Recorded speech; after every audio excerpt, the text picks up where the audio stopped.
निशांत के लिए लड़की देखते देखते थक गए, लेकिन उसे कोई लड़की नहीं मिली। एक तो हाई एजुकेशन, ऊपर से रईस खानदान, कोई टक्कर की लड़की मिली ही नहीं। निशांत की शादी की उम्र दूसरे चरण पर थी। उसकी माँ शकुंतला 65 पार कर चुकी थी और ऐसे में भी बेटे का ब्याह ना हो तो कितनी चिंता की बात है। इसलिए वह निशांत की शादी का रजिस्ट्रेशन कराने मैरिज ब्यूरो पहुंच गई। शकुंतला वहां जाकर मैनेजर से बोली, सुनो भैया, हमें अपने लड़के की शादी करवानी है। लड़की ढूंढते चप्पल घिस गई, पर मजाल है जो कोई लड़की मिली हो। भगवान जाने लड़कियों को धरती निकल गई या आसमान निकल गया। माँ जी जरा शांत रहिए और बताइए कि कैसी लड़की चाहिए। कैसी चाहिए? क्या मतलब? गोरी हो, लंबी हो, रसोई में कुशल हो, और हाँ, पढ़ी लिखी भी हो। कम से कम बीए पास तो जरूर हो। थोड़ी नाक और गर्दन भी लंबी होनी चाहिए। हाँ बस फिर तो आपको लड़की मिल गई। अरे आपका बेटा बूढ़ा हो जाएगा और आप बिना बहू के स्वर्ग सिधार जाओगी। क्या कहा तुमने? मैं बिना पोते पोती के मर जाऊंगी? नहीं नहीं, मुझे तुम एक ऐसी लड़की दिखा दो जो बस मेरे कुल का नाम चला सके। मुझे और कुछ नहीं चाहिए। फिर तो ठीक है, एक लड़की है मेरे पास, लेकिन ऑस्ट्रेलिया की है। उसकी माँ भारत की है, लेकिन उसने एक फॉरेनर से शादी की थी। लड़की सुंदर है, गोरी है, साथ में पढ़ी लिखी भी, और सारी खूबियां सभी में एक साथ तो नहीं मिलती। आप अपने बेटे का फोटो और बायोडेटा दे दीजिए, मैं आपको फोन करके बता दूंगा। सुनो भैया, क्या अभी बात नहीं हो सकती?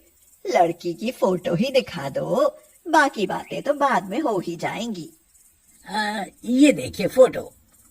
अरे वाह, लड़की तो बहुत गोरी चमड़ी की है। सुनो, अब देर ना करना। अगर लड़की की माँ राजी हो तो चट मंगनी पट ब्याह। हाँ। शकुंतला ने वहां से आकर घर में शोर मचा दिया। अरे कहाँ हो सब लोग? मैंने अपने निशांत का रिश्ता पक्का कर दिया है।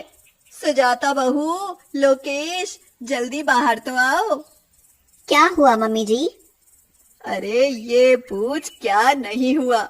इतने दिनों से निशांत के लिए रिश्ता ढूंढ रहे थे, और आज देखो लड़की मिली है तो ऑस्ट्रेलिया की। बस कल रिश्ता पक्का ही समझो। मम्मी जी, आप और ऑस्ट्रेलियन बहू पसंद करके आई हैं? यकीन ही नहीं हो रहा। चलो अच्छी बात है, बस जल्दी से कोई लड़की मेरी देवरानी बनकर इस घर में आ जाए और इस घर का वंश आगे बढ़ाए। शकुंतला एकदम से भावुक हो गई और बोली, तुम चिंता मत करो बहू, भगवान एक दिन तुम्हारी गोद भी जरूर भरेगा। मम्मी जी, आपके प्यार ने ही तो आज तक मेरी उम्मीद को जिंदा रखा है, वरना मैं तो कब की टूट गई होती। निशांत भी एक तरफ खड़ा हुआ उनकी बातें सुन रहा था। शकुंतला ने अपने बच्चों को बड़ी मुश्किलों का सामना करके पाला था। बिना पिता के बच्चों को पालना कोई आसान काम नहीं होता। फिर भी वह अपनी जिंदगी में हमेशा संघर्ष करती आई थी। इसलिए निशांत की नजर में उनका ओहदा भगवान से भी ऊंचा था। वह कभी भी शकुंतला की कोई बात नहीं टालता था। अगले दिन मैरिज ब्यूरो से फोन आया कि लड़की वाले लड़के से मिलना चाहते हैं। शकुंतला झटपट तैयार हुई और निशांत के साथ मैरिज ब्यूरो पहुंच गई। वहां वह लारा को देखकर दूर से ही पहचान गई कि यही वह लड़की है जिसका कल उसने फोटो देखा था। देखो निशांत भाई, मुझे तो लड़की पसंद है। पूरे मोहल्ले में हल्ला हो जाएगा कि शकुंतला की विदेशी बहू आई है। माँ, पर वो ऑस्ट्रेलियन है। बिल्कुल चुप। जब मुझे दिक्कत नहीं तो तुम्हें क्या दिक्कत है? माँ, घर में पूरे दिन आप उसके साथ रहोगी, मैं नहीं। वो हिंदी में नहीं बल्कि आपसे अपनी भाषा में बात किया करेगी। कोई बात नहीं, भाषा नहीं समझ पाऊंगी तो वह इशारे से समझा दिया करेगी। बस अब तो खुश। वह मैनेजर से बोली, भैया मैंने तो उसे बहू मान लिया। अगर आप कहो तो उसे शगुन में अपने कंगन दे दूं। आपने तो पसंद कर दिया, मगर आपका लड़का भी तो उन्हें पसंद आना चाहिए। ये रहा मेरा लड़का, निशांत, नमस्ते करो बेटा। दोनों पक्षों में बात हुई और शादी पक्की हो गई और फिर खूब धूमधाम से दोनों की शादी हो गई। ससुराल जाने के बाद लारा का शकुंतला ने बहुत अच्छे से स्वागत किया। घर पहुंचते ही लारा ने घूंघट निकाल लिया। उसकी माँ ने समझाया था कि भारत में लड़कियां ससुराल में जाकर घूंघट रखती हैं। उसे घूंघट करते देख शकुंतला बोली, ये क्या बहू, घूंघट निकालने को किसने कहा? इसे जल्दी से ऊपर करो। हमारे मोहल्ले पड़ोस में भी तो पता चलना चाहिए कि मेरी ऑस्ट्रेलियन बहू आई है। पड़ोसियों के तो कबूतर उड़ जाएंगे, कबूतर। लारा को कुछ बातें समझ आ रही थी, इसलिए उसने घूंघट उठा लिया। बहू, मैंने नाम तो तुम्हारा पूछा ही नहीं। नाम क्या है तुम्हारा?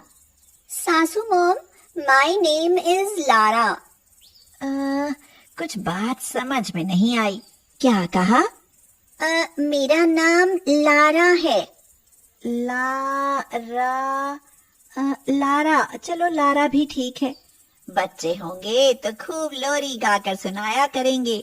ला ला ला ला लोरी, दूध में कटोरी। ये सारी बातें लारा के सिर के ऊपर से गुजर रही थी, फिर भी वह हंसते हुए अंदर चली आई।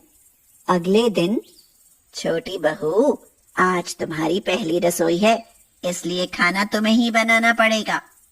ओके मम्मी जी, मैं खाना बनाऊंगी, बट खाने में क्या डिश बनेगा?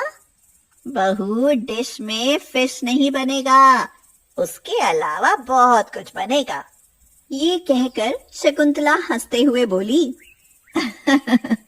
बहू, हमारे यहाँ पहली रसोई में मीठा और कढ़ी चावल बनते हैं। मीठा, मीठा मीन्स स्वीट्स, चावल मीन्स राइस, बट व्हाट्स कढ़ी? अरे, ये क्या कह गई, मुझे तो समझ ही नहीं आया। अब क्या ही कहूँ, किसी से कहूँ तो सब यही कहेंगे कि मैं ही तो ऑस्ट्रेलियन बहू लाई हूँ। निशांत को रसोई में भेजती हूँ, वही इसकी गिटपिट समझेगा। हाँ। निशांत रसोई में आया तो लारा ने उसे बताया कि उसे कढ़ी बनानी नहीं आती। अच्छा, तुम्हें कढ़ी बनानी नहीं आती? बड़ा आसान है। छाछ में बेसन और नमक मिर्च डालो, फिर छोंक दो। लारा समझ गई। उसने ऐसा ही किया। कढ़ी छोंक दी, लेकिन कुकर में। कढ़ी छोंक कर उसने कुकर का ढक्कन लगा दिया और 2 सीटी आने पर कुकर बंद कर दिया। कुकर की सीटी की आवाज सुनकर शकुंतला रसोई में आई और लारा से पूछा, बहू, ये कुकर में क्या बना रही हो? सासू मॉम, मैं कढ़ी बना रही हूँ। सत्यानाश, भला कुकर में कैसे कढ़ी बन सकती है? लगता है आज ऑस्ट्रेलियन कढ़ी खानी पड़ेगी। लेकिन शकुंतला ने कुकर खोलकर देखा कि उसमें बेसन की गांठें पड़ गईं। छाछ का फटकर पानी बन गया। उसमें से बुरी दुर्गंध आने लगी। ये देखकर शकुंतला को बड़ा गुस्सा आया, लेकिन अपना गुस्सा पीते हुए वह लारा से बोली, बहू, क्या तुम्हारी माँ ऐसी कढ़ी बनाती है? लारा सहमी हुई सी बोली, मेरी मॉम कढ़ी बनाना नहीं जानता, मैं भी नहीं जानता। लो भाई, कर लो बात। इसकी माँ भी नहीं जानता और ये भी नहीं जानता, लेकिन यहाँ तो पूरा भारत जानता है कि कढ़ी कैसे बनती है। खैर, अब जैसी भी है तो मेरी पसंद की बहू। अगर मैंने इसे कढ़ी बनानी नहीं सिखाई तो लोग यही कहेंगे, बड़ी आई थी ऑस्ट्रेलियन बहू वाली, उसको तो कढ़ी बनानी ही नहीं आती। What happened, सासू मॉम? अब जो हुआ उसे भूल जाओ। सुजाता बहू, यहाँ आओ, तुम इसकी भाषा मुझे समझाने में मदद करो। लारा बहू, आओ, आज मैं तुम्हें कढ़ी बनाना सिखाती हूँ। शकुंतला ने और छाछ में बेसन और मिर्च मसाले घोलकर कढ़ी पकने रख दी। तब तक सुजाता ने पकौड़ी बनाने और तड़के का सामान तैयार कर लिया। फिर उन्होंने कढ़ाई को तब तक पकाया जब तक उस पर लाल पपड़ी नहीं आ गई और उसके बाद तड़का लगा दिया। ओह माय गॉड, कितनी अच्छी खुशबू आता। खुशबू आता क्योंकि कढ़ी हम बनाता। ये सुनकर सुजाता और लारा दोनों खिलखिलाकर हंस पड़ी। और लारा ने कहा, सासू मॉम, आपने हमें कढ़ी बनाना सिखाया, इसके लिए थैंक्स। अब हम कढ़ी खुद से भी बना लेगा। बहू, कढ़ी ही नहीं बल्कि अभी तो मुझे बहुत कुछ सिखाना है, तभी तुम मेरी भारतीय बहू कहलाई जाओगी। You are very sweet mom. उसके बाद एक भारतीय सास और ऑस्ट्रेलियन बहू की जोड़ी खूब जमने लगी। सौम्या नाम की तरह ही सुंदर और सरल स्वभाव की थी। मायके में उसका मसाज पार्लर था जो बहुत ही अच्छा चलता था। लेकिन सौम्या की शादी हो गई और फिर शादी के बाद उससे मायके की तरह उसका काम भी छूट गया। सौम्या और प्रभास बहुत खुश थे। सौम्या की सास इंदु बाला भी नई बहू के आने से बहुत खुश थी। सौम्या जब भी फ्री होती तभी इंदु बाला के सिर की मसाज करने बैठ जाती और इंदु बाला कहती, सौम्या बहू, तुम क्या आई? तुम्हारे आने से हमारे घर में खुशियाँ आ गई हैं। मम्मी जी, मैं भी बहुत खुश हूँ कि मुझे इतना अच्छा परिवार मिला। हमेशा मुझसे इतना ही प्यार करना। एक दिन सौम्या का देवर अनिकेत बोला, भाभी, कोई दर्द की टेबलेट है क्या? कमर दर्द के मारे फटी जा रही है। कमर में दर्द? जानते हो, पेन किलर सेहत के लिए बहुत नुकसानदायक होते हैं। चलो तुम शर्ट उतार कर लेटो, मैं तुम्हारी मसाज कर देती हूँ। अनिकेत झिझक कर बोला, भाभी, शर्ट उतार कर मसाज? हाँ, मसाज। उससे तुम्हें जरूर आराम मिलेगा और इसमें इतना शर्माने की जरूरत नहीं है। थोड़ी देर के लिए ये समझ लेना कि तुम्हारी भाभी नहीं बल्कि मम्मी जी मसाज कर रही हैं। ये सुनकर अनिकेत ने शर्ट उतार दी और सौम्या उसकी मसाज करने लगी। भाभी, सच में आप तो कमाल का मसाज करती हैं। सारा दर्द छूमंतर हो गया। सौम्या को अनिकेत की मसाज करते हुए इंदु बाला ने देख लिया। देखते ही उसके पाँव के नीचे से तो जमीन खिसक गई। वह गुस्से में बड़बड़ाई, मैं तो इस कुलच्छनी को बहुत अच्छी समझती थी। जरा देखो तो किस तरह अनिकेत को नंगा करके मसाज कर रही है। मेरा भोला प्रभास तो लुट गया। वो तो इसे बहुत प्यार करता है और ये मेरे छोटे बेटे को फंसा रही है। हाय, मैं अभी प्रभास को बुला कर लाती हूँ, अपनी आंखों से देख लेगा। हाँ। इंदु बाला प्रभास को बुलाकर लाई। सौम्या को अनिकेत की मसाज करते हुए देख वह गुस्से में आग बबूला हो गया और चिल्लाते हुए बोला, सौम्या, तुम्हें शर्म आनी चाहिए। तुम मेरे भाई की मसाज कर रही हो? छी, कितनी बेशर्म औरत हो तुम। ये सब सुनकर अनिकेत जल्दी से उठ खड़ा हुआ और बोला, भैया, भाभी को गलत समझ रहे हैं। वो तो सिर्फ मेरी कमर पर। तू चुप कर, तुझे तो मैं बाद में देख लूंगा। पहले जरा इससे बात कर दूं। प्रभास, अनिकेत की पीठ में बहुत दर्द था, बस इसलिए। आप मुझे गलत समझ रहे हैं। अरे तो दवाई दे सकती थी, ये डॉक्टर के पास भी जा सकता था। मगर तुम तो मेरी पीठ पीछे मसाज के मजे ले रही हो। मैं ऐसी चरित्रहीन औरत को इस घर में नहीं रख सकता। आज तो मेरा भाई है, कल को कोई और, फिर हमारी इज्जत, उसका क्या? निकल जाओ यहाँ से, मैं तुम्हारी शक्ल नहीं देखना चाहता। अनिकेत और सौम्या ने प्रभास और इंदु बाला को समझाने की बहुत कोशिश की, मगर किसी ने एक न सुनी और सौम्या को घर से निकाल दिया। सौम्या बहुत देर तक रोती रही, लेकिन किसी ने नहीं देखा और उसे घर से बाहर निकालकर दरवाजा बंद कर लिया। कुछ घंटों तक वह वहीं रोती रही। फिर उसने सोचा, आखिर मेरी गलती क्या थी? मैं यहाँ से क्यों जाऊं? मैं यहीं रहूंगी और इन लोगों को दिखाऊंगी कि मैं गलत नहीं, सही हूँ। अगर मैं यहाँ से चली गई तो हमेशा के लिए चरित्रहीन बनकर रह जाऊंगी। तभी उसके घर के सामने वाली सुनंदा ने दरवाजा खोला और उसे रोते हुए देख उसके रोने का कारण पूछा। सौम्या ने उसे सारी बात बताई। वह बोली, दीदी, क्या आप मुझे कुछ दिन के लिए अपने यहाँ रख सकती हैं? जैसे ही मुझे कुछ काम मिलेगा मैं यहाँ से चली जाऊंगी। ठीक है, लेकिन तब तक तुम मेरी रोज मसाज करोगी? हाँ दीदी, मैं आपकी रोज बॉडी मसाज कर दूंगी। सौम्या सामने वाले घर में ही रहने लगी और बदले में रोज सुनंदा की बॉडी मसाज करने लगी। उसने काम ढूंढने की बहुत कोशिश की, लेकिन उसे कोई काम नहीं मिला। सच में सौम्या, तबीयत खुश कर दी तुम्हारी मसाज ने। आज शाम को तुम मेरे पति की मसाज भी कर देना। पूरे दिन बैठे बैठे उनकी कमर में दर्द हो जाता है। ठीक है दीदी, लेकिन आप तो मुझे गलत नहीं समझोगी ना? पागल हो क्या? ये कोई गलत काम नहीं है। मैं तो कहती हूँ मेरे यहाँ तुम बाहर वाले कमरे में मसाज पार्लर खोल लो। कब तक काम के लिए भटकती रहोगी? दीदी सही कह रही है। वैसे भी घर पर मेरे मसाज पार्लर का सारा सामान रखा है, वो ही काम आ जाएगा। सौम्या अपने मायके से मसाज की सारी मशीनें और सामान उठा लाई। कितनी निर्लज्ज है।